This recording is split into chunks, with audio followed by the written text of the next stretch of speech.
Dear Papa Dudut, may mga nakaraan na kailangan ng kalimutan at mga tao na hindi na pwedeng balikan. Kahit alam mong ramdam ninyo sa isa't isa na may nararamdaman pa kayong espesyal sa bawat isa. Magandang araw sa iyo Papa Dudut, ako nga pala si Rain. Taga Northern Luzon, isa po akong Ilocana. Naaaliw ako sa mga storya na binabasa ninyo Papa Dudut. Nakaka-inspire kayo at nais ko din pong i-share ang kwento ng buhay ko.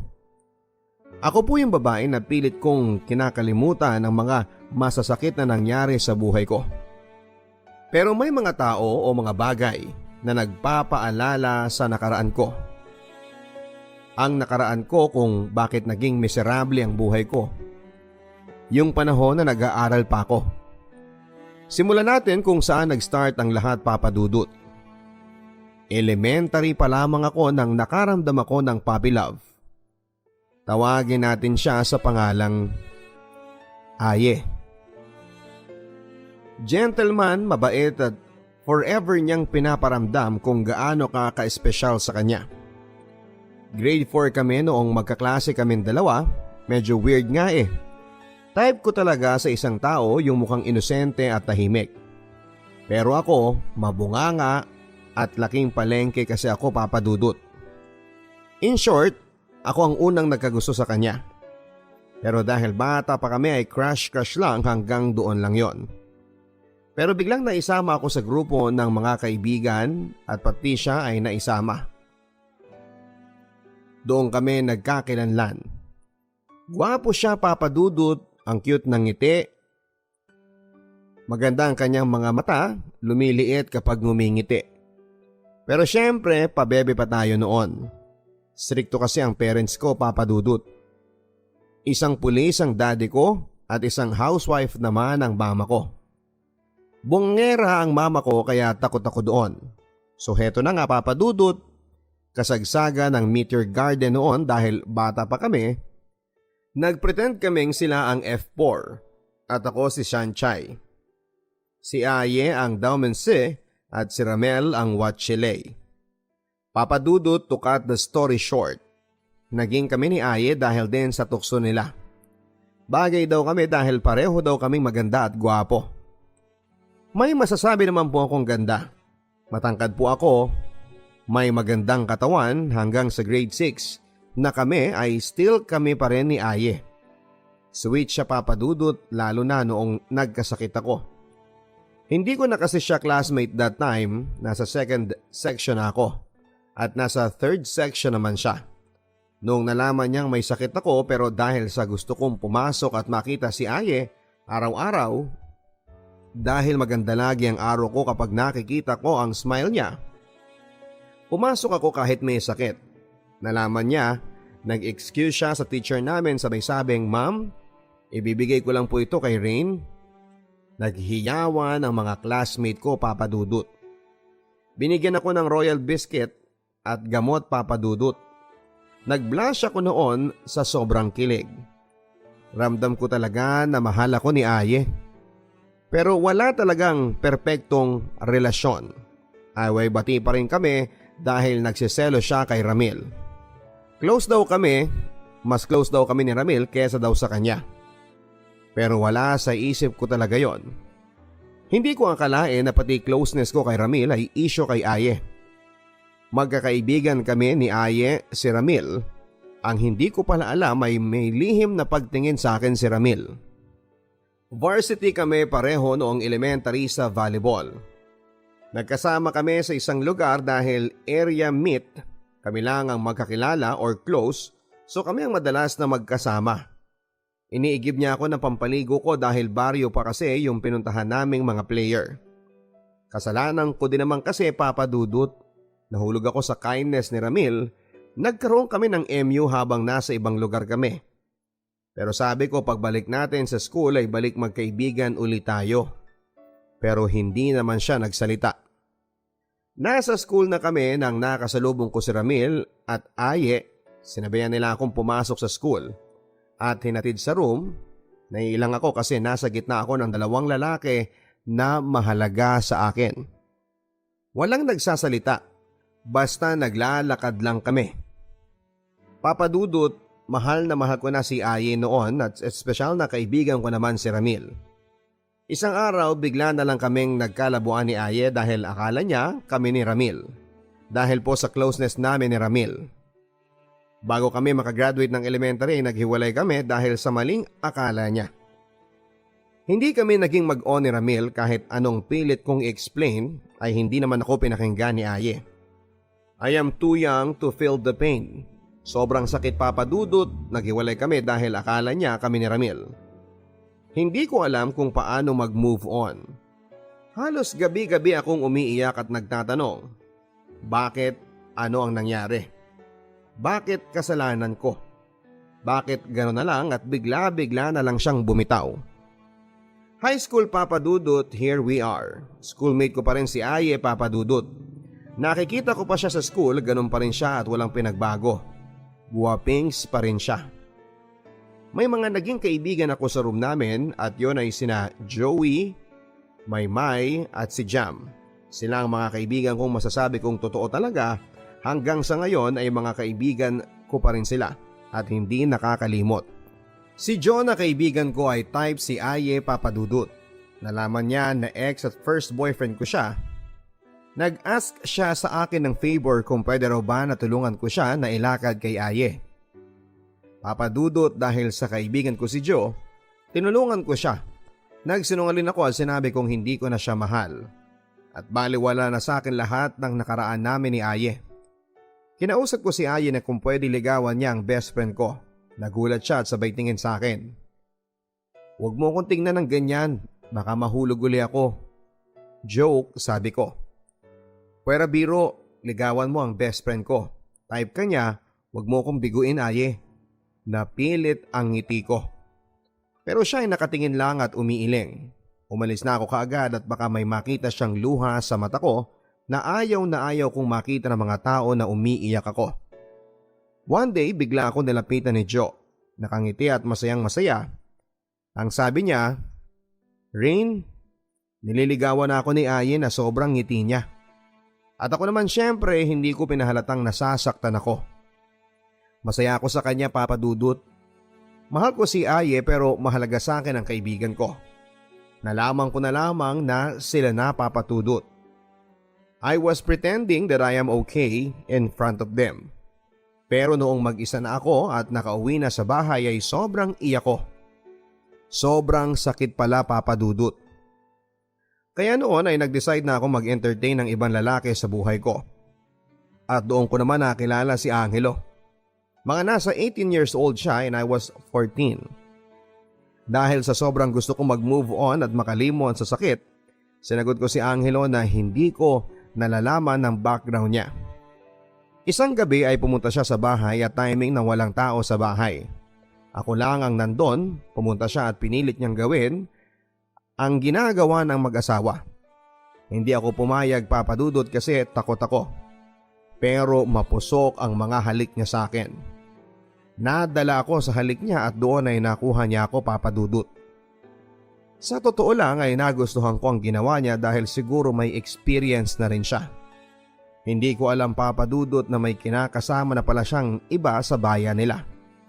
Kinuha niya lang ang pagkababae ko at umalis na siya at hindi na nagparamdam. Nalaman ng mama at daddy ko na may pinapunta akong boyfriend sa bahay namin. Galit na galit sila sa akin. Second year na ako nang sinabi nilang ilalayo nila ako sa lugar namin. Dadalhin daw nila ako sa Maynila sa mga tito at tita ko. Wala akong magawa noon kundi ang umiyak na lamang at buti na lang at hindi ako nabuntis ng mokong na yon. Kaya tuloy pa rin ang buhay kong bilang dalaga. Isang gabi ay bigla akong kinausap si Aye at sinabi kong pwede ba tayong mag-usap? Magkita tayo sa park kung pupwede. Nag-reply siya, o sige mamayang gabi magkita tayo. Wala na sila ni Joe Papa Dudut. Ilang buwan lang sila kasi may nakilala si Aye na ibang babae. At yon ay si Rose. Nagkita nga kami Papa Dudut, nag-usap at sinabi kong pupwedeng balikan niya na ako bago magkaroon ng movie na One More Chance na pelikula ni Bea Alonzo at John Lloyd. Nasabi ko na kay Aye na ako na lang.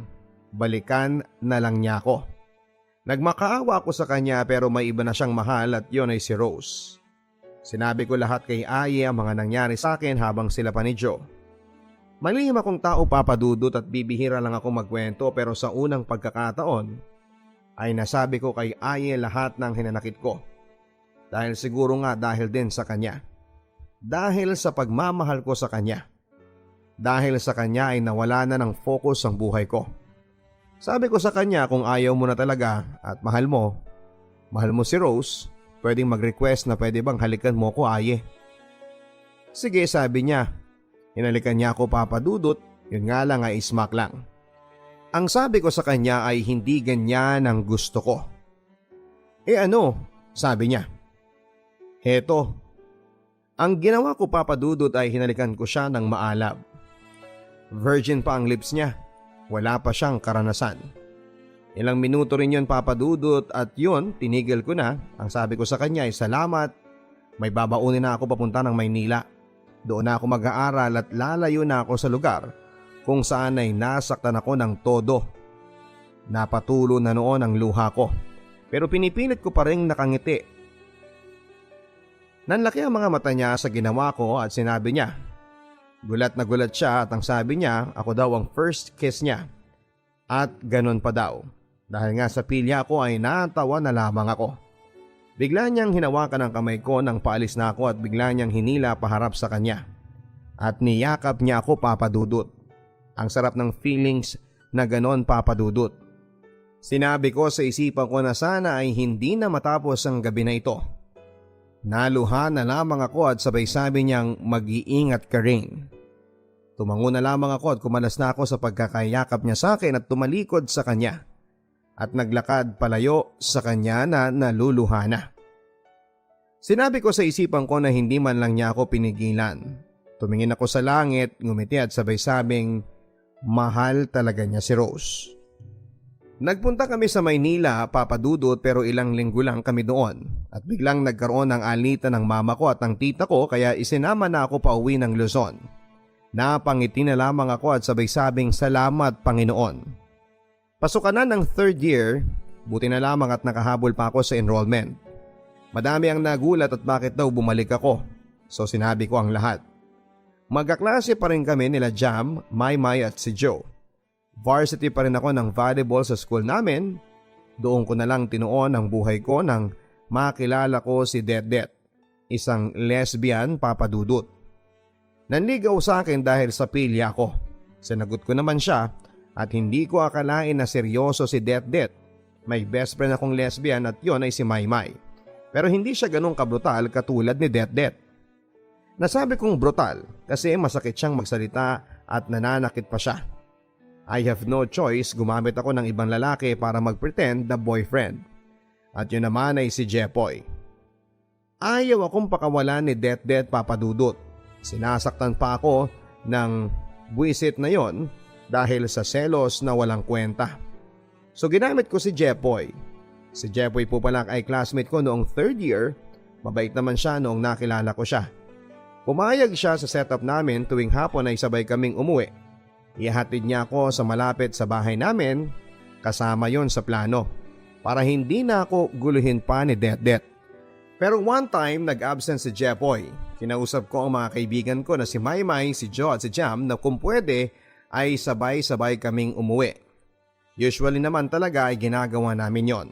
Nakaabang pala sa daanan si Det para kausapin ako at hinila niya ako, Papa Dudut. Nanlaban ako. Madami akong kalmot sa kamay, buti na lamang ay to the rescue ang mga kaibigan ko. Lalo na si Maymay na lesbian din. Nagsuntukan yung dalawa, sayang nga lang at hindi nakatama ang best friend ko. Pero kitang-kita ko ang mga tatlo kong kaibigan na sobrang prenotektahan ako. Mabuti na lamang at dumaan yung advisor ko at tumigil si Det sa paghabol sa amin. Pero kinabukasan ay nag-guidance kaming lahat. Kinausap ako ng guidance na kung pwede ay labas sa mga kaibigan ko dito at huwag ipatawag ang parents nila. Tinulungan lang po nila akong protektahan labang kay Det. Mabuti na lamang at pumayag sila na huwag isama ang mga kaibigan ko sa issue namin sa guidance. Pinatawag ko ang daddy ko Active police pa siya noon at hindi ko sinabi kay mama, kay daddy ko lang kasi papadudot kayang sabihin yon. Daddy's girl kasi ako at malayo ang loob ko kay mama. Nagkasundo kami ni Det na titigilan na niya ako at wag na wag nang manggugulo sa buhay ko. At dahil sa pulis ang daddy ko ay tinakot niya si Det. So ayun na nga po, okay na ang sitwasyon ko. Malaya na ako nang biglang nagsalita si Jepoy sa harap ko.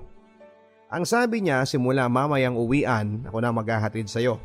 Sorry at wala ako sa tabi mo nung inabangan ka ng tomboy na yon. Ngumiti na lamang ako. Hindi nagtagal, papadudot ay naging mag-on kami ni Jepoy. Sabi nga ni Maymay ay okay yan tol, pagbaguhin mo siya. Kilala kasi si Jepoy na siga-siga sa campus namin. May grupo siya at nung naging kami nga ay sinama-sama na niya ako sa tambayan nila.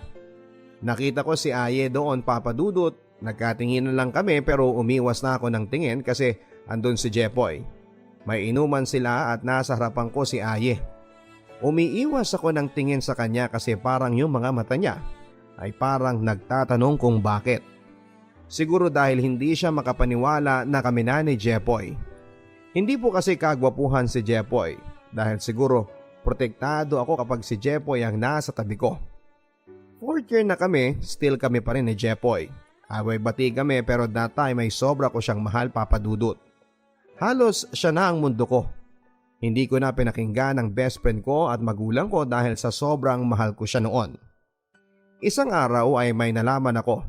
Kaya pala laging hindi pumapasok si Jepoy dahil nagpupunta sa ibang barangay at may pinupuntahang babae doon. Hindi po kagwapuhan si Jepoy. Kung tutuusin ay swerte siya at GF niya ay isang varsity player, Captain Margaret, at sumali pa sa mga pageant. Pero nagagawa niya akong lokohin. Ako nang nag-adjust para makasabay sa mga hilig niya. Pero nagagawa niya pa rin akong lokohin. Yung time na nalaman ko yon, aksidente kaming nagkita ni Aye sa palengke. Yun ang araw na birthday niya, naalala ko kaya sabi ko ay happy birthday Aye, na nakasmile. Pero kilala niya ako na hindi ako okay. Gusto mo join ka mamayang gabi? May konting handaan sa resort, andun yung ibang tropa. Nawala ang ngiti ko noon at sinabi kong baka nandun si Jepoy at wag na lang. Gumiti siya at sinabi niyang wag kang mag-alala. Wala siya at hindi ko siya in-invite. Konti lang tayo. Gumiti ako at sabay sabing sige. Sunduin na lang kita mamayang gabi ha, sabi niya. Oo naman, sabi ko. Nasa resort na kami, kukonti nga lang talaga, pero merong bagong mukha. Isang lalaki at isang bakla. Yung bakla pala ang sumagot sa inuman ni Aye at pagkain. Yung lalaki naman taga-resort, kaibigan ni Nando na kaibigan namin ni Aye. Tinamaan na ako noon ng alak at nagyuyungoso na rin ako dahil sa lintik na pag-ibig na yan. Natuto ako sa mga barkadang babae ni Jepoy. Pinipigilan ako ni Aye na magyosi pero binaliwala ko lang. Naiiyak na ako dahil sa panloloko ni Jepoy sa akin. Hindi ko talaga matanggap na niloloko ako ng mokong na yon. Kahit ganon ang itsura noon ay minahal ko yon. Ang sabi ni Nando ay hayaan mo na lang Aye. Diyan mo na lang ibuhos ang problema. Nang tinamaan na ako ng alak, napahiga ako sa bench dahil sa hilo. Nang isang guy na friend ni Nando ang nasa tabi ko na parang may binabalak na halikan ako. Nakapigit ang mata ko pero gising papadudot ang diwa ko at bukas ang tenga ko. Narinig ko si Aye na nagsalita na wag mong pakialaman yan pre. Lumayo ka sa kanya. Bigla akong bumangon at bigla akong napatingin kay Aye at sa bakla. Ngumiti ako at umiling sabay inom ng alak. Kasi yung bakla nasa tabi ni Aye ay sweet sa kanya. Tumayo ako at nagpunta sa pool at naligo. Pag-ahon ko ay nakita ko yung guy sa harapan ko. Ino-offer niya ang kamay niya sa akin para umahon. Kinuha ko naman at nang nakatayo na ako ay hinawakan niya ako sa braso. Akmang hahalikan ako pero umiwas ako. Nakita ni Aye yon, hinila niya ako papunta sa kanya. Ngumiti at umiling yung lalaki sa harapan namin tapos sabay talon sa pool para maligo. Umupo kami ni Aye sa tabi ng pool. Ang sabi niya sa akin ay mag-ingat ka. Paano na lamang pag wala ako dito?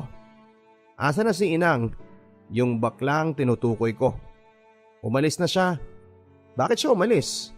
Gusto nang umuwi eh. Bakit hindi ka kasama? Sabi ko. Hindi kita pwedeng iwan dito. Napayuko na lamang ako at umiiyak. Kung ano man yung pinagdadaanan mo, nandito lang ako, Rain, ang sabi ni Aye. Bigla ako nagsalita. Bakit hindi mo ko binalikan, Aye? Bakit hinayaan mong masira ang buhay ko sa iba? Alam ng Diyos kung gaano kita kamahal. At alam ng Diyos kung gaano ako nasaktan. Nasira ang buhay ko dahil sa breakup natin. Hindi ko na alam kung maaayos ko pa ito. Ngayon ay malabo na kami ni Jepoy. Pwede ka nang sumingit, pero alam ko kung gaano mo kamahal si Rose. Umiiyak ako nang sinabi ko yan, Papa Dudut. Hindi siya nagsasalita bagkos ay inangat niya ang mukha ko at hinalikan niya ako. Papa Dudut, nakita ng guy yung ginawa ni Aye sa akin kaya lumayo na yung guy. Miss na miss ko na si Aye, Papa Dudut. Na-miss ko ang labi niya.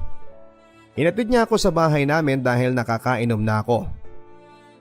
Papa Dudut, niyaya ko siya sa kwarto ko. Walang tao ng gabi na yon. Ang kwarto ko, Papa Dudut, ang saksi kung gaano namin kamahal ang isa't isa. Pero pareho kaming hindi po pwede dahil may GF siya. Sila pa rin ni Rose at ako naman ay kami pa ni Jepoy. May nangyari, Papa Dudut. Pero tumigil siya nung umiiyak na ako. Hindi ko kinaya. Pag sa ibang lalaki yon ay nasasaktan at napapayak na yung babae, itutuloy pa rin nila, makuha ka lang. Pero si Aye, Papa Dudut, ay iba siya. Tinigilan niya at niyakap ako sabay sabing sorry, Rain. Sorry. Hindi na mauulit yung nangyari.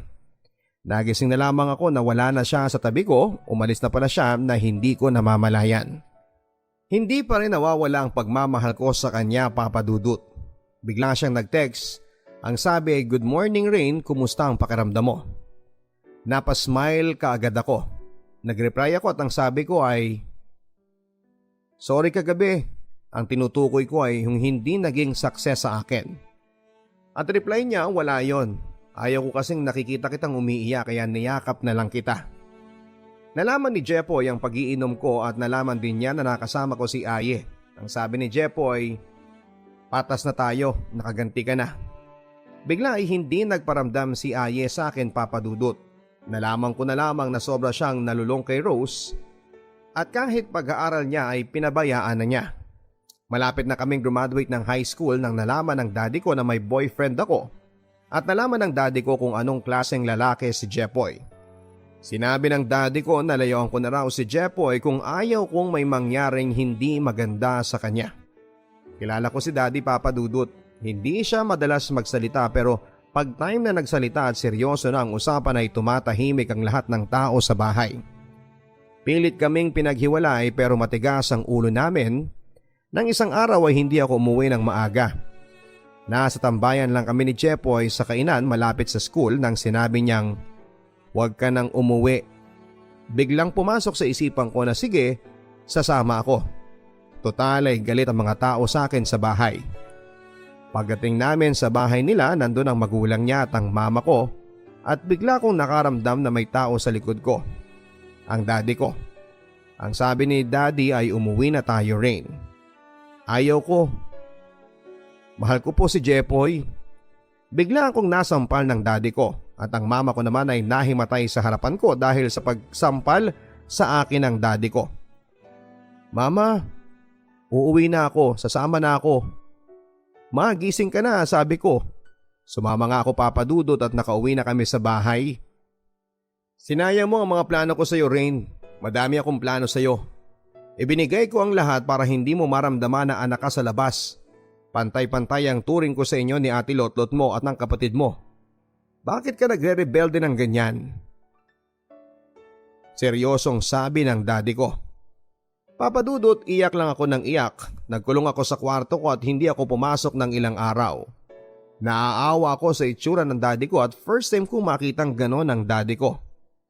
Isang araw ng Sabado ay nagpunta kami ng mama ko sa syudad para samahan siya.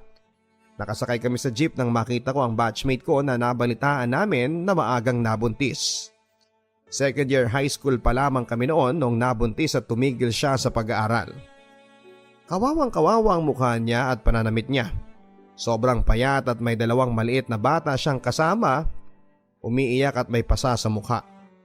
Pumasok sa isipan ko.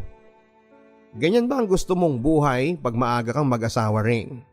Bigla ako napapikit at naluha ng patago at sinabi ko sa sarili ko na ayaw ko na at aayusin ko ang buhay ko. Nag-decide akong kalimutan ang dating Rain, Papa Dudut. Iniwan ko si Jepoy para sa naghihintay na kinabukasan ko. Hindi tinanggap ni Jepoy na wala kami. Nang blackmail pa siya, Papa Dudut. Ang sabi niya ay ikakalat daw niya ang sex scandal namin kapag hindi ko siya binalikan. Ang sinabi ko ay sige, gawin mo. Total ay sira na ang buhay ko nung pumasok ka sa buhay ko.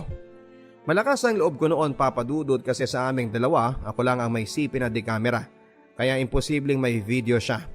Kaya kinausap ko ang daddy ko na kung pwedeng mag-boarding house ako kapag magka-college na ako para makalayo ako sa bayan namin para mabilis akong makalimot sa nakaraan ko. Here we go na. First day ng college, Papa Dudut. Nag-decide akong talikuran ang mga nakaraan ko. Kalimutan ang dating Rain. I'm lucky cause wala akong kakilala sa room namin sa course na kinuha ko. Iba't ibang lugar sila galing, mukhang sumang-ayon ang Panginoon sa akin sa desisyon ko. Nakalimutan ko na ang lahat ng nakaraan ko. At saka gustuhan ko talagang makalimot ay hindi ako umuwi sa bayan namin. Nag-boarding house talaga ako malapit sa school para makalimutan ang nakaraan ko at magsimula ng panibagong buhay. Sa major ko, ako lang ang nag-iisang taga sa amin, as in zero. Wala kang kakilala. Mabuti na lamang at mabait sila Marlene, si Alon, Lina at si Sis. Sila ang una ko naging kaibigan sa college at nang madagdagan at nang nakabuo kami ng grupo, walang organization na involve, Papa Dudut, just a simple group na kasama sa kalokohan, sa saya, pag vacant subject ay pumupunta kami sa ilog o sa bahay ng kaibigan namin. Doon ko nakilala si Jazz. Nanligaw siya, Papa Dudut. Pero nagdadalawang isip ako, kaya ko na bang pumasok sa bagong pakikipagrelasyon? Sabihin na natin ang ideal man si Jazz. Tall, dark and handsome siya. Taga-Tarlac at napadpad lang siya sa lugar namin dahil pinag-aaral siya ng lolo niyang ex-military. Mga 2 months na panliligaw ay sinagot ko siya, Papa Dudut. Masaya kami pero wala talagang perfect relationship. On and off kami sa relasyon namin. By the way, pinakilala ko na siya kay Mama. Tanggap naman niya kasi nasa itsura talaga ni Jazz ang matitipuhan ng mama ko. Kaso, daddy ko, alam din niya. Hindi siya pabor sa pagbo-boyfriend ko. Maraming beses kami nag-break at nagbalikan. One time yung nag-break kami kasi sa isip ko, tama na at pagod na ako. Ayaw ko na at sobrang mahal ko siya, kaso I feel kong hindi na siya masaya sa akin. Ayaw ko namang ipagpilitan ang sarili ko kaya halos araw-araw akong umiiyak at lumalaban. Pero natauhan ako at ang sabi ko ay tama na. Bigla siyang nag-text at ang sabi niya, Rain, namimiss na kita. Sorry. Tumawag siya at hindi ako nagre-reply. Sinagot ko ang tawag niya at ang sabi ko naman, ano na naman ito, Jazz? Pwede ba tama na, ayoko na? Sobra na ako nasasaktan at pinatay ko na. Tumawag muli siya at sinagot ko na naman. Ang sabi niya, huwag ka munang magsalita. Pwede patapusin mo muna ako. Ramdam ko na umiiyak na siya, Papa Dudut, at ang sabi niya ngayon lang siya iiyak sa babae. At sa'yo lang, Rain. Hindi ko naman kasi kayang ibigay ang gusto mo. Mahal kita at ayaw ko mawala ka pero hindi naman po pwede na sa'yo lang iikot ang mundo ko. Umiiyak na sabi niya. Nahihirapan na ako dito, Rain. Hindi lang ako makaalis dito dahil sa'yo at gusto kong guminhawa ang buhay ng magulang ko. Alam mo naman ang sitwasyon ko. Please intindihin mo ko.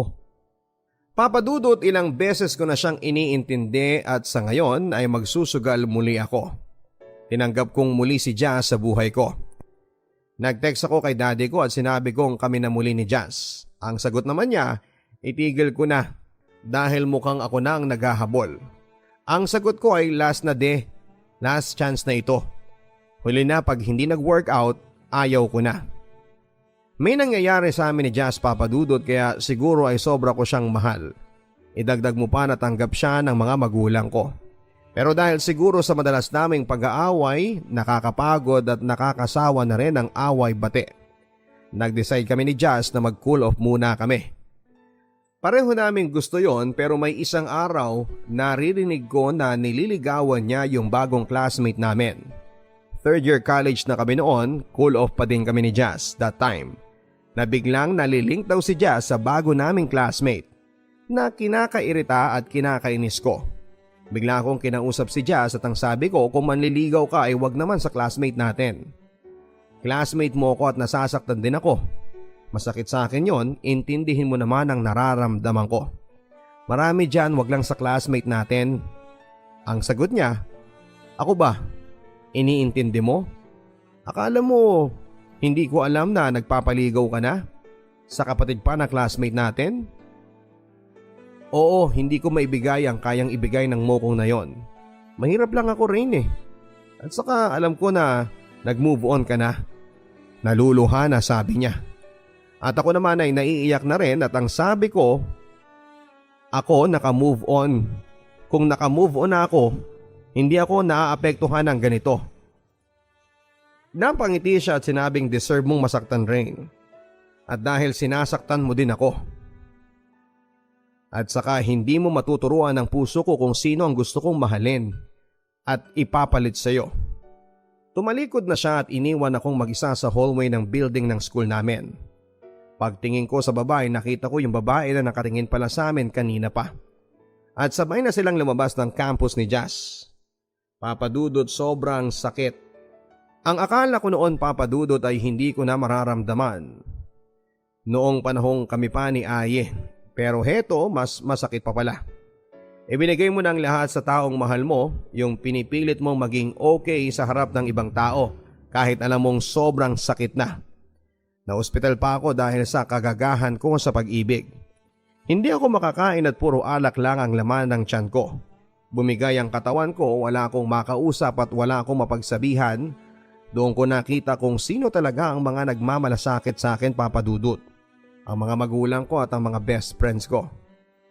Ang mga college friends ko, ilan lang sila sa dumalaw sa akin sa ospital. Sa tulong nila ay pinilit kong bumangon, Papadudot, kahit sobrang sakit na. One time, kinausap ako ng best friend ko na si Maymay at ang sabi niya, Tol, ano ba? Magpapatalo ka sa emosyon mo? Hindi yan ang pagkakakilala ko sa iyo. Ang sagot ko, Tol, ano ba? Ano bang kulang? Bakit nila ako ginaganito ng mga minamahal ko? Napabundong hininga siya at sabay sabing walang kulang, Tol. Nasobrahan lang. Sobra kang nag-expect. Sobra mong minahal ang mga taong alam natin na hindi magtatagal sa buhay natin. Nakalimutan mo mahalin ang sarili mo, Tol. Cheer up lang. Ang pagkakakilala ko sa iyo, Tol, matapang ka. Palaban ka. Fourth year na kami sa college ay binaliwala ko na ang feelings ko sa kanya, Papadudot. Gusto kong bumalik pero para saan pa, Papadudot? Para saktan muli ako? Nakaahon na ako, saka siya babalik para saktan muli ako. After na ma-discharge ako sa ospital ay pinangako ko na sa sarili ko na magiging matigas na ako sa mga lalaki. Hindi na ako magpapaapi dahil kay Jazz, hindi ko na alam kung ano ang gusto ko sa buhay. Akala ko noon ay nakalimot na ako sa nakaraan ko pero parang bumalik si Aye sa katauhan ni Jazz. Papadudot, may naging BF ako. Yamang pangalan, naging kami. May nangyari and then after ng graduation sa college, nalaman ko na may anak na si Aye. Ngumiti na lamang ako at sabay sabing, hindi na niya ako nahintay pa. Nag-work ako sa malaking mall kasama ni Yam. Habang kami, nagkikita kami ng palihim ni Jazz. Oo, Papadudot, mahal ko pa rin siya pero hindi na kami. Hindi na kami pwede at parehas kaming may boyfriend at GF.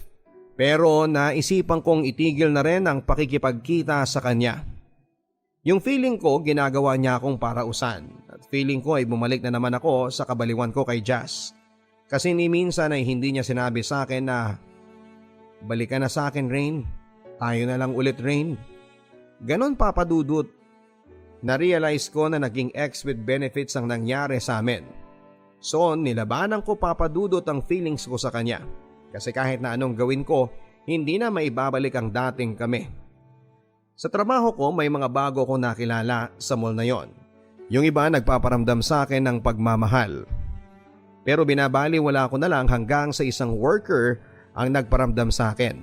Type ko siya at gusto ko siyang subukan. May nangyari sa amin ni June pero 2 beses lang at umayaw na ako. Kasi nalaman ko na may ka-live-in na pala siya at may anak na. Pero kami pa ni Yam that time. Ang sumunod ay si Wyatt. Ibang-iba si Wyatt, Papa Dudut. Bihasa na siya sa pambobola ng babae. Alam kong babaero siya. Kaya kung gusto niya ng laro ay makikipaglaro lang ako. Hindi ko alam, Papa Dudut, na seryoso pala siya sa akin. Nung nalaman niya na may boyfriend na ako at pinagsabay ko sila ay nagalit sa akin siya ng sobra. At ang sabi ko na lang ay bakit ngayon mo lang ba naramdaman kung paanong lokohin? Ginago mo ko, Rain, sabi niya. Ang sabi ko naman, ganyan din ang ginagawa mo sa ibang babae. Di ba? So ano? Yan ang karma mo. Tinapos ko ng ugnayan naming dalawa after ng convo namin na yan. Si Yam naman ay para siyang mamamatay pag iniwan ko siya pero ginawa ko pa din, Papa Dudut. Unti-unti ko siyang iniwan, Papa Dudut, at unti-unting nakikita ko kung paano niya sirain ang buhay niya. Okay si Yam nung una pero ayaw ko nang sinasakal ako sa pagmamahal. Bawat galaw ko need kong ipaalam sa kanya. Nawala na ako ng freedom sa kanya. Gusto niya akong itali sa kanya at nakakatakot din kapag obsessed ka sa pag-ibig. Iniwan ko siya na wala akong iba. Gusto ko lang i-enjoy ang pagiging single ko at itinigil ko na rin ang mga ugnayan ko kay June at kay Wyatt. Gusto ko lang maging malaya na hindi tanggap ni Yam. Kasama ko ang mga katrabaho ko na nanonood ng basketball ng mga dicer namin. After work ay diretso na kami sa court. Tinapos ko na nga ang ugnayan ko kay Yam. 1 buwan ang nakakalipas nang biglang narinig ko ang motor ni Yam malapit sa amin sa court. Hinila niya ako at ang sabi ay mag-uusap tayo. Ihahatid na kita, pero umiwas ako sa pagkakahawak niya. At sinabi kong, ano ba, nasasaktan ako? Ano bang ginagawa mo dito? Sinusundan mo ba ako? Tapos na tayo, hindi ba? Tanggapin mo na lang yon at ayoko na. Nang biglang nagdilim ang paningin niya at nasampal niya ako. Napatigil ang mga dicer na naglalaro at lumapit sa amin. Iyak ako ng iyak sa ginawa sa akin ni Yam. Nakaganti ka na? Sabi ko sa kanya. Lumapit na ang mga dicer at gusto nang sugurin ang ex-boyfriend ko. Hinihintay lang nila na sabihin ko. Ang sabi ko ay wag na. Aalis na siya. At hindi na magpapakita. Matapang na sabi ko habang naluluha ako. Sorry siya ng sorry at hawakan niya ako nang sinabi kong huwag mo kong hawakan. Ang mga taong nanakit sa akin ay patay na para sa akin. Umalis ka na, sigaw ko. Taon din akong walang boyfriend, Papa Dudut. Hindi na ako nag-commit sa iba, pinagpahinga ko na ang puso ko sa love life. Siguro dahil takot ako, Papa Dudut, yung ginawa ni Yam na pagsampal sa akin ay iniisip ko na lang na karma ko yon at deserve ko yon dahil sa ginawa ko sa kanya. At yun na rin ang daan para tuluyan na kaming magkahiwalay. Nang minsan, nagaya ng inuman si Bless, co-worker ko sa mall. It's time to enjoy, be. Saan tayo pupunta? Ang sabi ko. May nag-aayang inuman, taga-meat section sila. Tawagin daw kita, be, para lumabas naman daw tayo. Nakangiting sabi niya. Ikaw talaga? Sige, be, sabi ko. Nakilala ko ang mga taga-meat section. Actually, that time, ang hawak kong category sa supermarket ay food. 2 section yung mga ready-to-eat products. Isa kaming CA sa SM Supermarket. Kaya ginagalang kami ng mga dicer doon. Balik tayo sa inuman, nakilala ko sila, mga masasayahin na dicer na nakilala ko at naging malapit sa akin si JD. Kaibigan niyang matalik si LC. Mga hindi nila tunay na pangalan. Si JD nagsimula ng magparamdam ng pagtingin sa akin. Pero hindi pa talaga ako ready sa commitment kaya simula pa lang ay busted na siya. Pero makulit siya. Sabi niya ay maghihintay daw siya hanggang sa ready na ako. Naulit nang naulit ang inuman namin, Papa Dudut. Isang gabi nagiinuman kami nang biglang napansin ko na parang may tumititig sa akin. Yun pala ay si LC. Si LC, Papa Dudut, ay gwapo, matangos ang ilong, payat nga lang ng konti. Nung napansin ko na tumititig siya ay doon ako humanga sa kagwapuhan niya. Sa isip ko matagal ko na itong nakakasama sa inuman pero ngayon ko lang napansin na gwapo pala ito. Nagtitigan kami na ipinapahiwatig na may gusto ako sa kanya at pati rin siya. Nang matapos na ang inuman, magsisiuwian na kami. Mga boys namin ay may kanya-kanyang motor. Dati kay JD ako sumasakay pero sa gabing yon ay kay Elsie ako sumakay. Nagulat si JD at binaliwala lang ng ibang kasama namin ang pagsakay ko.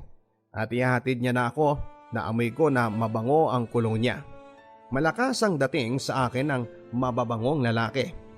Ako ang unang nagsalita at ang sabi ko, bakit ganon ang tingin mo sa akin kanina? Ngumiti lang siya at sinabing gusto kita ma'am, pero may magagalit. Sino naman ang sabi ko? Si best friend ma'am, si JD. Hindi ko naman boyfriend yon at hindi ko siya pinayagan na manligaw. Ngumiti lang siya. Ilang linggo ang nakalipas, hindi namin mapigilan ang nararamdaman namin at ang sabi ko ay ready na siguro akong mag-commit sa kanya.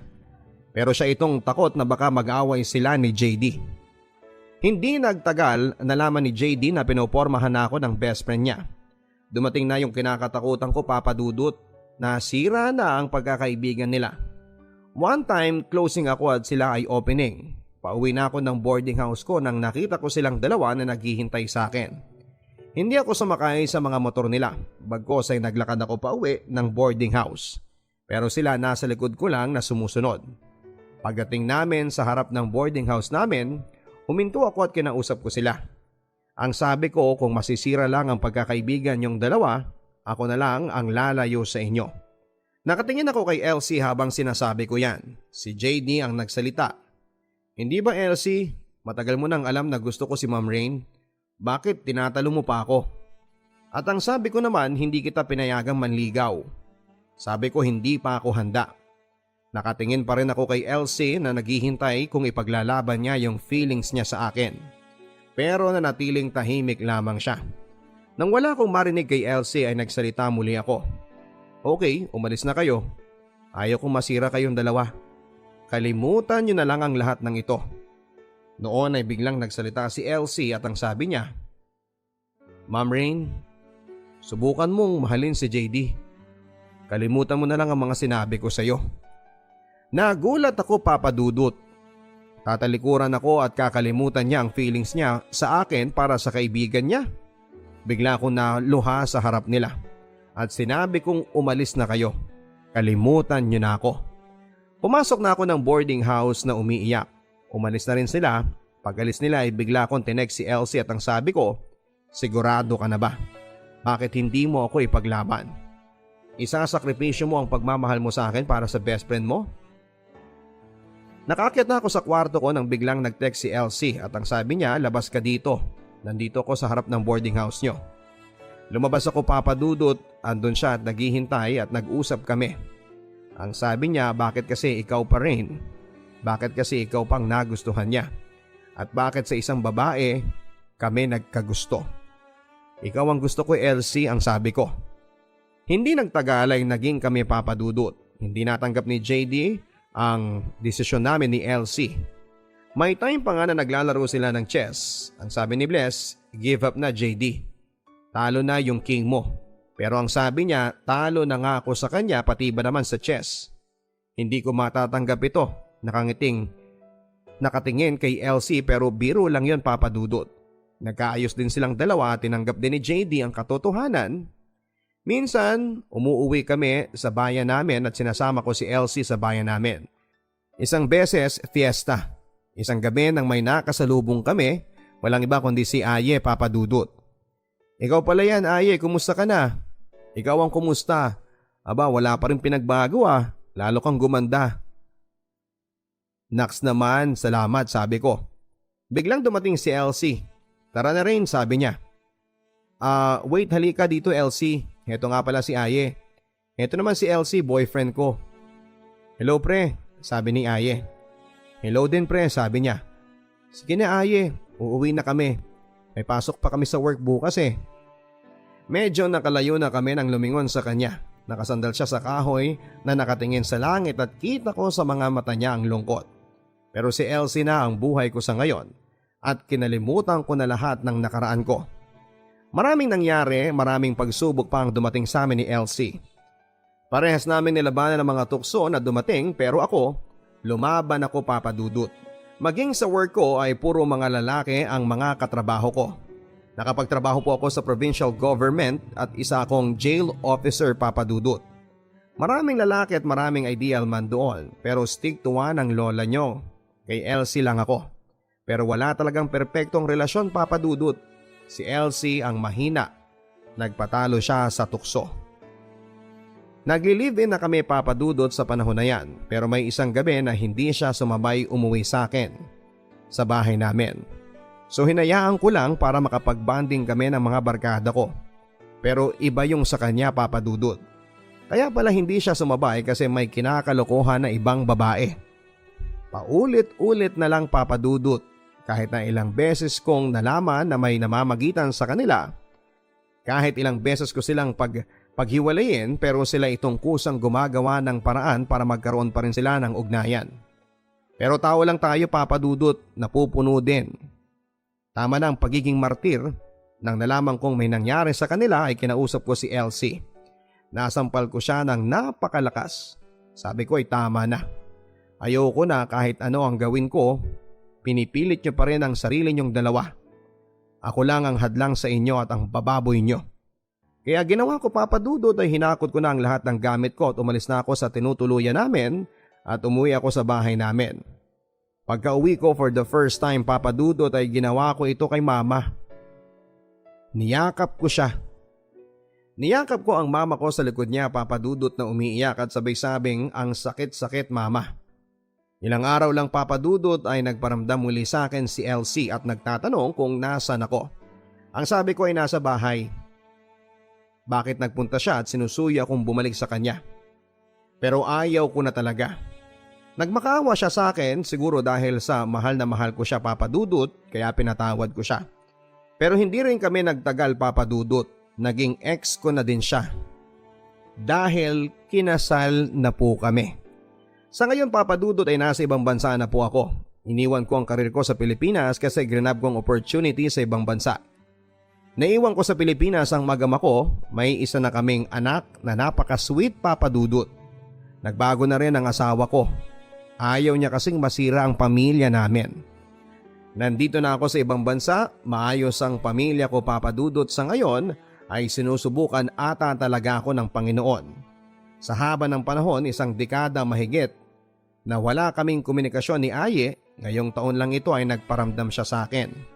Maraming nagsubok na ligawan ako o pumasok sa buhay ko Papa Dudut, kahit may asawa na ako.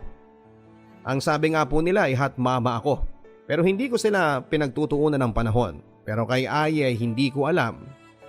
Kasi kahit mapuyat ako, ayos lang, makausap ko lang siya. Hindi ko alam kung bakit pero masaya akong nakakausap ko siya.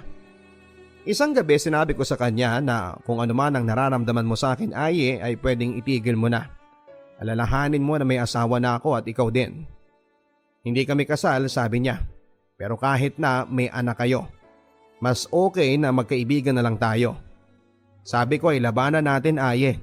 Kaya nating labanan ng tukso kaya huwag tayong magpapatalo. Papa Dudut sa totoo lang ay may nararamdaman pa rin ako sa kanya. Marami ako nakilala at nakasama. Kahit pala kinalimutan mo na at ibinaon mo na sa limot ang nakaraan. Kapag nagparamdam siya, doon mo malalaman kung talaga bang nakalimot ka na at nakapag-move on. Pero sa sitwasyon namin, akala ko lang pala yon. Akala ko'y nakalimot na ako. Akala ko naka-move on na ako. Kahit pala matagal ng panahon ang nakalipas, kung hindi mo pa rin nakakalimutan ang first love, first boyfriend at first broken heart mo. Sa ngayon Papa Dudut paminsan-minsan ay nagchat-chat siya sa akin at nagre-respond ako. Pero hindi na tulad ng dati na sabik ako sa video call at chat namin. Mahal ko ang asawa ko kaya pinili kong labanan ang feelings ko kay Aye. At yon ay iwasan na siya ng tuluyan. Kahit alam kong mahihirapan ako ay iniisip ko ang pamilya ko at yung asawa niya na buntis ngayon. Alam ko Aye na nakikinig ka sa kwento kong ito kasi nasabi ko sa iyo na magsusulat ako ng story kay Papa Dudut bago ka nagparamdam. At nasabi ko na nga sa iyo nakasama ka sa story ko na ito at nadagdagan pa ng mga nagparamdam ka sa akin. Manatili na lang tayong maging magkaibigan, Aye.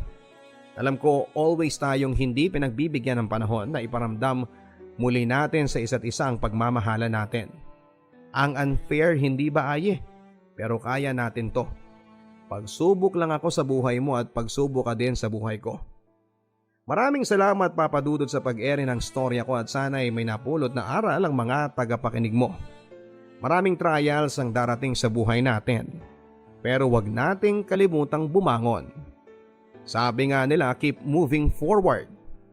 I-update ko nga pala kayo sa mga ex ko. Si Angelo po pala nakakulong ngayon dahil sa illegal na droga.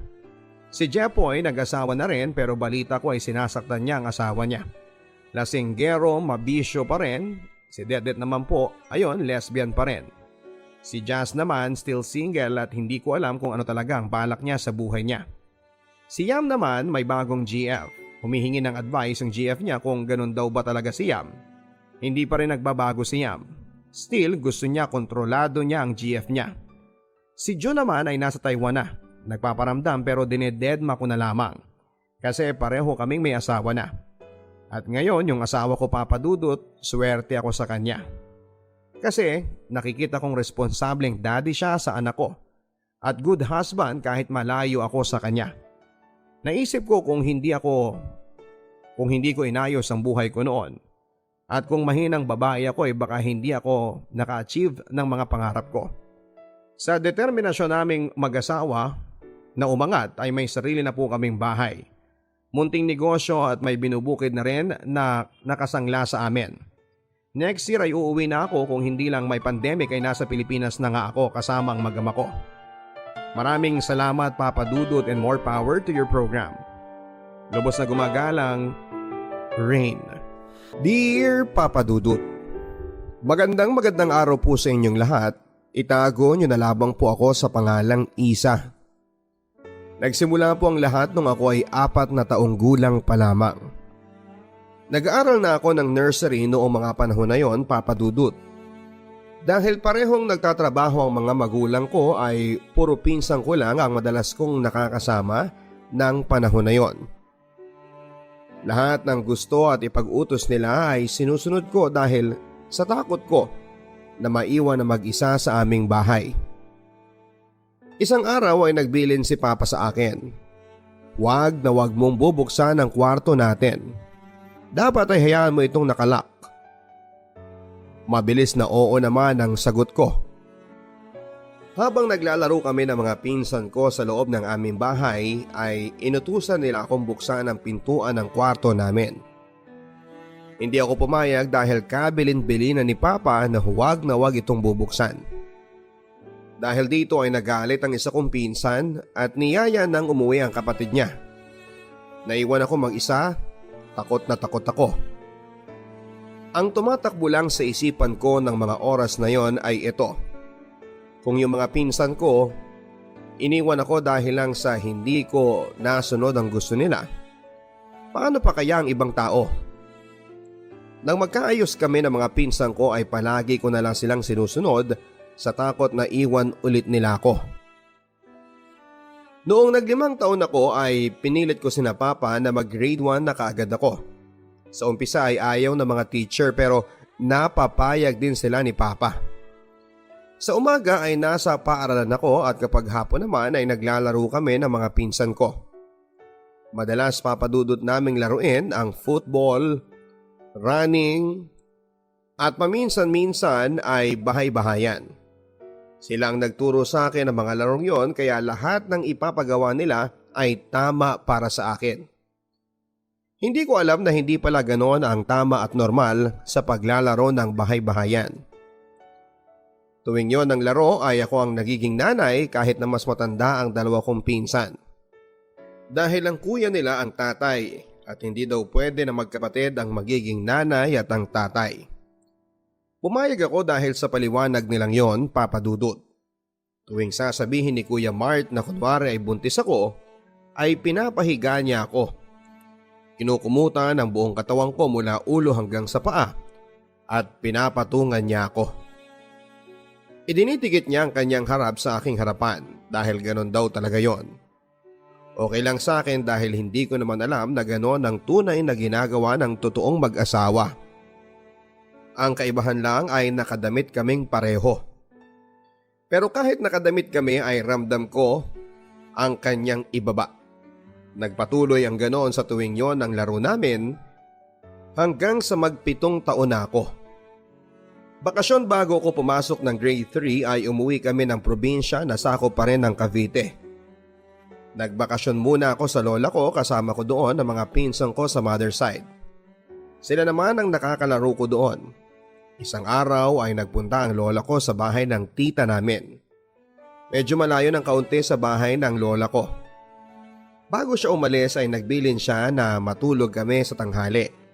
At dahil hindi naman ako sanay na natutulog sa tanghali, ay nagkunwari na lamang ako na natutulog.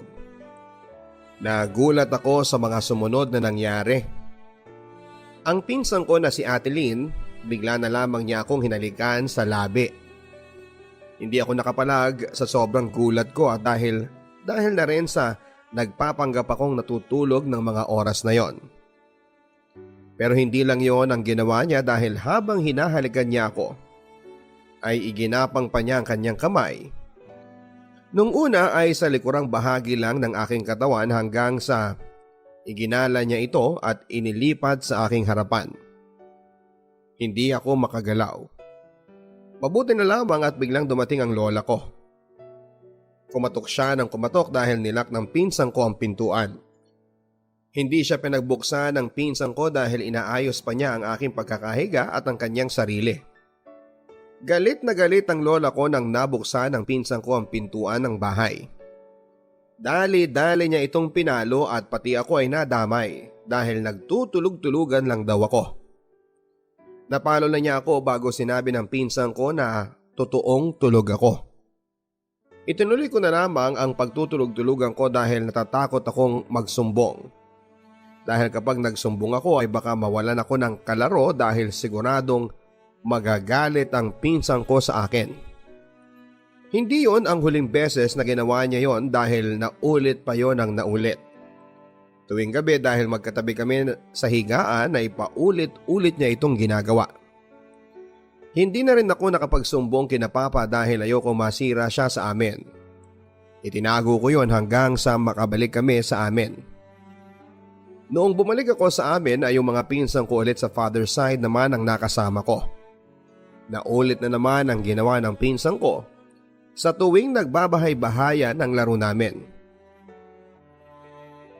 Hanggang sa lumipat sila ng bahay na malayo na sa amin.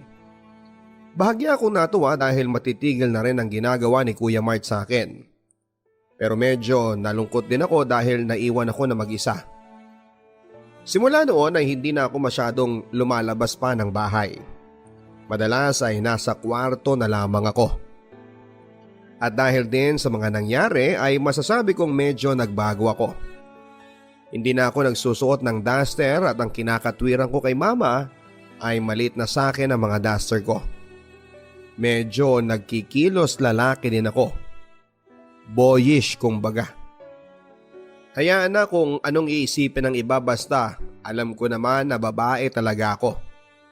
Ginawa ko yon dahil lang nasa isipan ko lang ay pagkatapos ng mga nangyari ay kung yung mga pinsan ko nga ay ginawa sa akin ng ganon, paano pa ang ibang tao?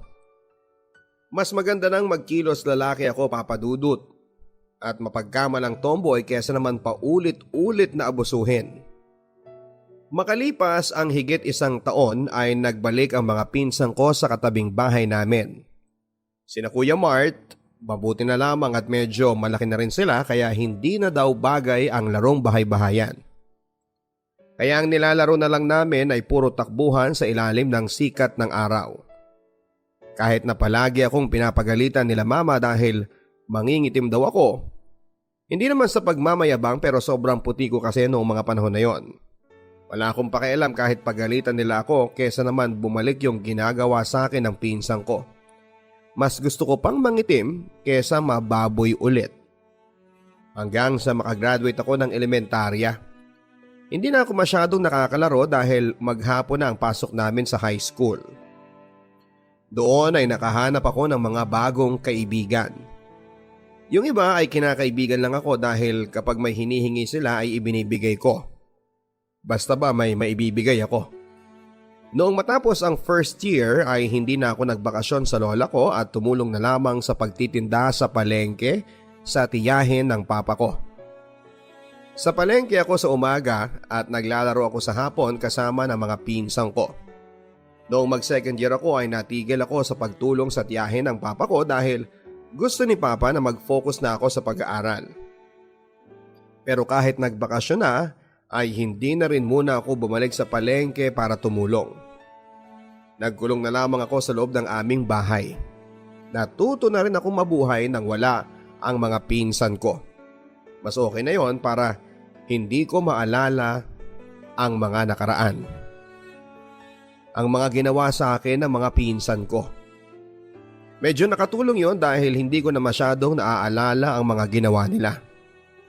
Iniisip ko kasi na mga bata pa kami noon at marahil ay hindi rin nila lubusang nalalaman o naiintindihan ang mga ginagawa nila. Mali ako dahil isang araw ay bigla akong pinagtripan ng isa kong pinsan, ang kapatid ni Kuya Mart. Si Jay. Sinabi niya na isusumbong niya ako kina Papa dahil sa ginawa namin ng kuya niya noon. Mali ako dahil alam pala nila ang ginagawa nila at ako lamang ang hindi nakakaalam na masama yon. Masakit isipin na sarili kong mga pinsan ang gumawa sa akin ng ganon na hanggang sa paglaki ko ay pinagsisisihan kong natakot ako mag-isa noong mga panahon na yon at hindi ko man lamang sila naisumbong kina Mama at kay Papa. Noong nakatapos ako ng high school ay doon ako sa lugar ng lola ko nag-college. Malayo sa kabihasnan dahil bundok yung lugar na yon. Doon ay may mga nakilala pa akong ibang tao. Yung isa ay ibinigay pa ang number ko sa pinsan niya noong minsang nagbakasyon siya sa probinsya nila. Hanggang sa maging kami ng pinsan niya. Si Kim. Mabait siya pero hindi siya nag-aaral dahil kapos sila sa pangmatrikula. Ipinagpaalam ko naman yon kina Mama pero hanggang text at tawag lamang kami dahil masyadong malayo ang probinsya nila. Kung ako ay nasa Luzon, siya naman ay nasa Visayas kaya imposibleng magkita kami ng madalas tulad ng ibang magnobyo. Pero okay lang sa amin yon. At dahil malayo ako sa aming bahay ay na-homesick ako kaya tinapos ko na lamang ang isang taon at nag-transfer na lamang ako sa malapit sa amin. Sa paglipat ko ay madami pa ako nakilala. Iba't ibang tao, iba't ibang mga ugali. Hanggang sa si Kim ay lumuwas ng Laguna upang magtrabaho. Pero yun din ang simula ng aming hindi pagkakaunawaan. Hanggang sa mauwi na sa hiwalayan. Yung pinsan niya na nagbigay ng number ko sa kanya, si Sander, ay ginamit ko para sana gantihan at saktan ng ex kong si Kim. Pero hindi nagtagal ay natutunan ko na rin siyang mahalin hanggang sa isang araw ay nagkita kami sa dati kong school at nooy kasalukuyan niyang school. Doon ay hiningi niya ang isang bagay na hindi dapat ibinibigay ng isang babae sa hindi naman niya asawa. At dahil curious ako noong mga panahon na yon ay pumayag ako at ibinigay ko ang dapat na iniingatan ko sa pag-aakalang totoong mahal niya ako. Matapos yon ay pumunta pa siya sa aming bahay upang personal na magpakilala kina Mama pero makalipas lamang ang ilang buwan ay hindi rin kami nagtagal dahil umuwi siya ng probinsya at doon ay naghanap na ng iba. Masakit dahil siya ang nakauna sa akin pero wala naman akong magagawa dahil nangyari na ang hindi dapat.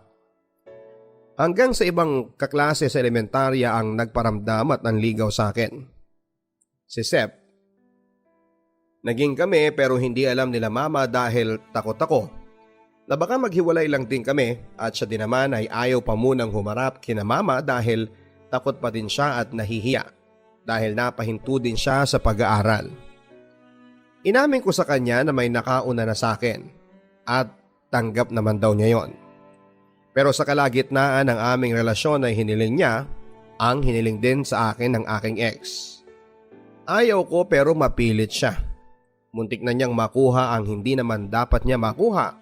Hanggang sa isang araw ay bigla na lamang siyang nakipaghiwalay dahil childish daw ako. Nung una ay hindi ko matanggap dahil sa text lang siya nakikipaghiwalay. Pero nang tumagal ay naisip kong nakipaghiwalay siya dahil hindi ko naibigay ang hinihingi niya. Hinayaan ko lamang yon, at least ay hindi niya nakuha. Hanggang sa makagraduate ako sa college at may nakilala akong lalaki. Si Mac. Una pa lamang ay tinamaan ako sa kanya. Hanggang sa maging kami ay alam din niya na naibigay ko na sa iba ang sa akin. Okay lang naman daw yun sa kanya. Masaya naman kami pero hindi din alam sa amin na may bago na akong boyfriend. Ayaw niya dahil nahihiya daw siya. Madalas kaming nagkikita sa bahay nila pero laging siya lang ang tao doon. Minsan ay andun ang kapatid niya pero aalis din. Kaya kami lang ding dalawa ang madalas na naiiwan. Hindi alam sa bahay na sa kanila ako madalas galing kapag ginagabi ako ng uwi dahil ang alam nila ay overtime ako sa trabaho. Hanggang sa dumating ang araw na hiningi din niya ang hindi dapat. At dahil mahal na mahal ko siya, ay nagpaubaya naman ako sa kanya. Paulit-ulit naming ginagawa ang bagay na yon. May pagkakataon pang muntik na kaming mahuli dahil biglang dumating ang nanay niya. Nung araw na yun din ay pinakilala niya ako sa nanay niya.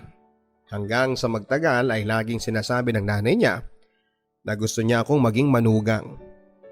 Masarap sa pakiramdam dahil akala ko ay siya na. Hanggang sa nagkasakit siya, ayaw niyang magpaalaga. Minsan nagpunta ako para sana alagaan siya pero pinagtabuyan niya ako. Minura pa niya ako dahil ayaw kong umalis sa tabi niya. Pero napilitan na rin akong umuwi hanggang sa isang araw ay may natanggap akong text. Galing yon sa kanya. Wag na wag ka nang pupunta sa amin hanggat hindi ko sinasabi dahil nakakahawa ang sakit ko. Nabigla ako sa text na yon, Papa Dudut, at dali-dali ay tinext ko ang pinsan niya, si Ate Rhea. Tinanong ko kung totoong may sakit siyang nakakahawa at kung ano yon. Sumagot naman siya at sinabing may sakit daw siya sa atay, may hepa. Hepa A daw ang sabi niya. Buti na lang daw at nagagamot yon. Doon ako sa pinsan niya humingi ng update sa kalagayan niya dahil hindi siya nagte-text. Hanggang sa isang araw ay nakipagkita ako sa pinsan niya para magbigay ng kaunting prutas para sa kanya. Mabuti na lamang at mabait ang pinsan niyang yon at pumayag din sa hiling ko na huwag sasabihin kay Mark na nagte-text ako sa kanya. Hanggang sa isang araw ay sinabi ng pinsan niya na magaling na raw ito kaya pumunta ako sa kanila ng sumunod na araw. Pero parang hindi siya natuwa na pumunta ako sa kanila. Noon lang ulit kami nagkita pero parang hindi man lang niya ako na-miss. Hanggang sa ihatid na niya ako sa labasan nila dahil may pupuntahan pa daw siya. Nakasabay ko pa sa bus ang nanay niya at ang bunso niyang kapatid. Ibinayad pa nga ako ng nanay niya dahil nauna silang bumaba sa akin. Hindi ko muna siya kinulit dahil baka lalo lang siyang mainis dahil sa pagpunta ko sa kanila kahit na hindi naman niya sinasabing pwede ko na siyang puntahan. Hanggang isang text ang nagpabangon sa akin ng gabing yon. Nag-text ang isang kaibigan ko na kakilala niya at sinabing makipaghiwalay ka na kay Mac. Dali-dali akong nag-load at tinanong siya. Bakit? Saka siya sumagot ng hindi ka na mahal ni Mac. Nag-chat siya sa akin at nagpapatulong kung paano makipaghiwalay sa'yo. Nagimbal ako sa mga nabasa kong reply ng kaibigan ko. At pagkatapos noon ay tinext ko si Mac. Ang sama-sama mo. Hindi ko alam kung bakit yon ang unang na-text ko sa kanya. Marahil ay dahil na rin sa sobrang pagkabigla. Nasa kaibigan ko pa niya sinabing gusto na niya akong hiwalayan. Nag-reply naman siya ng sorry at sinundan pa niya ng gulong-gulo lang talaga ako. Tinanong ko siya kung may iba na siya pero sabi niya ay wala naman daw. Hindi na ako nakapag-reply dahil sa sobrang sakit na nararamdaman ko ng mga oras na yon. Hindi naman ako pwedeng umiyak kina mama dahil hindi naman nila alam na may nobyo ako ng mga panahon na yon. At lalong hindi nila alam na may nangyayari sa amin ng lalaking bigla na lamang nang iwan sa akin. Tinanggap ko na lamang na kahit kailan ay wala ng lalaking seseryoso pa sa akin. Ngayon ay magdadalawang taon na kaming hiwalay at hanggang ngayon ay hindi pa ako nagnonobyong muli. Marahil ay natakot ako dahil sa mga pinagdaanan ko. At dahil sa pakiramdam ko pa rin ay walang kahit na sinong matinong lalaki ang magugustuhan ng isang katulad ko. Sa ngayon po Papa Dudut ay nasa tamang edad na ako at ibinubuhos ko na lamang ang oras ko sa pagtatrabaho. Pero hindi pa rin maiwasan na maalala ko ang mga nangyari sa akin noong bata pa ako. Papa Dudut, isinulat ko po ang kwento ko para hindi natularan ng iba at magsilbing aral na din para sa kanila. At para na rin po humingi ng payo kung paano kong makakalimutan ang bangungot ng aking nakaraan. Na hanggang sa ngayon ay mahirap pa ring alisin sa aking isipan. Naway sana sa mga nakikinig po sa programa ninyo ay mag-post po sila ng mga comments nila tungkol sa kanilang advice. Hanggang dito na lamang po Papa Dudut at sana po ay mabasa ninyo ang aking kwento. Maraming salamat.